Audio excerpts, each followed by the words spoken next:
ಭಾಳಷ್ಟು ಆ್ಯಪ್ಗಳು ಎಲ್ಲ ಬಂದು ನೀವು ಅದಕ್ಕಿಂತ ಮುಂಚೆನೇ 10 ವರ್ಷ ಮುಂಚೆನೇ ಆ ಥರದೊಂದು ಯೋಚನೆ ಮಾಡಿದ್ರಿ. ಫೇಸ್ಬುಕ್ಕು, ವಾಟ್ಸಪ್, ಇನ್ಸ್ಟಾಗ್ರಾಮ್ ಯೂಸ್ ಮಾಡ್ತಾರೆ, ಯೂಟ್ಯೂಬ್ ಆ ಒಂದು ಟ್ರ್ಯಾಕ್ಷನ್ ಬರಲಿಲ್ಲ ಅದಕ್ಕೆ. ನ್ಯೂಸ್ ಪೇಪರ್ ಓದೋರು ಕಡಿಮೆ ಆಗ್ತಿದ್ದಾರೆ, ಟೆಕ್ನಾಲಜಿ ಜಾಸ್ತಿ ಆಗ್ತಿದೆ. ಈಗ ಹೆಂಗೆ ಅಕ್ಸೆಪ್ಟ್ ಮಾಡ್ತೀರಿ?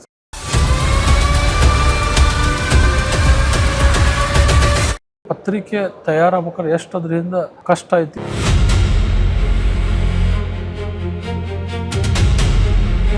ಈ ಟೆಕ್ನಾಲಜಿ ವೈಸೂ ಸಹ ಇವರೆಲ್ಲ ಯೋಚನೆ ಮಾಡುವ ಈಗ ಭಾಳಷ್ಟು ಆ್ಯಪ್ಗಳು ಎಲ್ಲ ಬಂದು ಸರ್ ನೀವು ಅದಕ್ಕಿಂತ ಮುಂಚೆನೇ 10 ವರ್ಷ ಮುಂಚೆನೇ ಆ ಥರದೊಂದು ಯೋಚನೆ ಮಾಡಿದ್ರಿ. ಬಟ್ ಭಾಳ ಅಡ್ವಾನ್ಸ್ ಇತ್ತು ಸರ್ ಆಗೇನಾದ್ರು, ಅದಕ್ಕೆ ಫೇಲ್ಯೂರ್ ಆಯ್ತು. ಒಂದು ಈಗ ನಿಮಗೆ ನ್ಯೂಸ್ ಆ್ಯಪ್ ಮಾಡಿದ್ರಿ, ಅದೆಲ್ಲ ಭಾಳ ಅಡ್ವಾನ್ಸ್ ಇತ್ತು. ನ್ಯೂಸ್ ಆ್ಯಪ್ ಮಾಡಿದೆ. ಆಮೇಲೆ ಇನ್ನೊಂದು ನಾ ಮಾಡಿದೆ, ನಾವೊಂದು ಮೂವಿ ನೋಡಿದೆ, ಬಜರಂಗಿ ಭಾಯಿಜಾನ್ ಅಂತೇಳಿ, Salman Khan movie.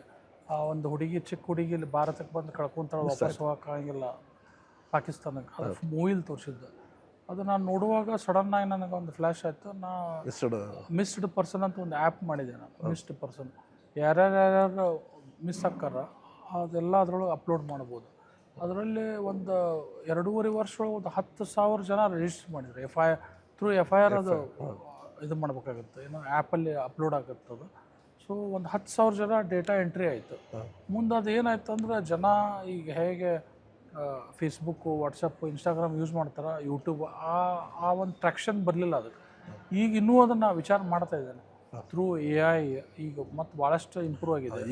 Artificial intelligence ಏನು ಮಾಡೋಕ್ಕಾಗುತ್ತೆ, ಏನು ಒಂದು ದೇಶಕ್ಕೆ ಜನರಿಗೆ ಕೊಡೋಕ್ಕಾಗತ್ತೆ ಅಂತೇಳಿ ನಾನು ಇನ್ನೂ ಅದನ್ನು ಒಂದು ಅದು ಕಮರ್ಷಿಯಲ್ ಅಲ್ಲ, free of cost service for the nation. ಅವಾಗ ಮಾಡೋದು ಭಾಳ ಅಡ್ವಾನ್ಸ್ ಆಗಿಬಿಡ್ತದೆ ಸರ್. ನ್ಯೂಸ್ ಆ್ಯಪ್ ಆಗ್ಬೋದು, ಇದಾಗ್ಬೋದು.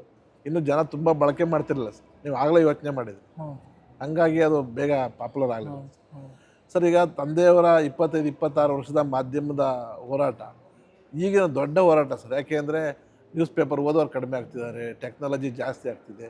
ಈಗ ಹೆಂಗೆ ಅಕ್ಸೆಪ್ಟ್ ಮಾಡ್ತೀರಿ ಸರ್ ನೀವು? ಜವಾಬ್ದಾರಿ ನಿಮ್ಮ ಮೇಲೆ ಜಾಸ್ತಿ. ಈಗ ಪೇಪರ್ ಓದೋರು ಕಡಿಮೆ ಆಗ್ಯಾರ ಅಂತ ಹಾಗೆ ಹೇಳೋಕ್ಕಿಂತ, ನಾ ಆನ್ ಅದರ್ ಸೈಡ್ ಏನಂತಂದ್ರೆ, ಕೋವಿಡ್ ಬಂದ ನಂತರ ಎಲ್ಲ ಕಡೆ ಇಡೀ ಜಗತ್ತು ತುಂಬ ಇದಾಯಿತು, ವರ್ಲ್ಡ್ ವೈಡ್ ಶ್ರಿಂಕ್ ಆಯಿತು. ನಾವೊಂದು 1.5 ವರ್ಷದಿಂದ ನಮ್ಮ ಮೀಟಿಂಗ್ ನಡೆದಾಗ, ಇಲ್ಲೇ ಚೆನ್ನೇಗೌಡರು ಇಲ್ಲೇ ಅದಾರ, ಅರುಣ್ ಅವ್ರು ಇಲ್ಲೇ ಅದಾರ, ಅವ್ರಿಗೆ ಬೇಕಾದ್ರೆ ಕೇಳ್ಬೋದು.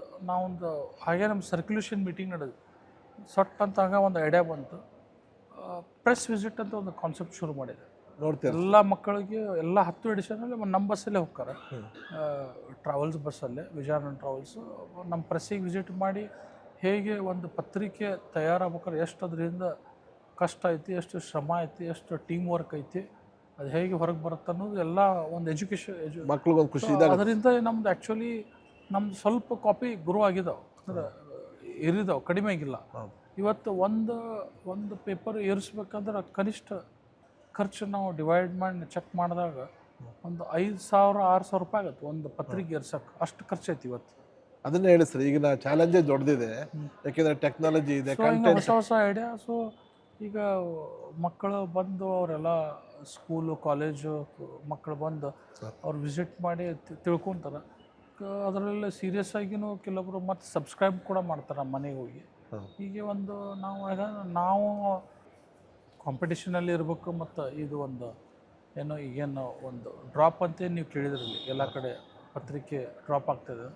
ಸೊ ಆ ನಿಟ್ಟಿನಲ್ಲಿ ನೋಡಿದರೆ ನಮ್ದು ಡ್ರಾಪ್ ಆಗಿಲ್ಲ.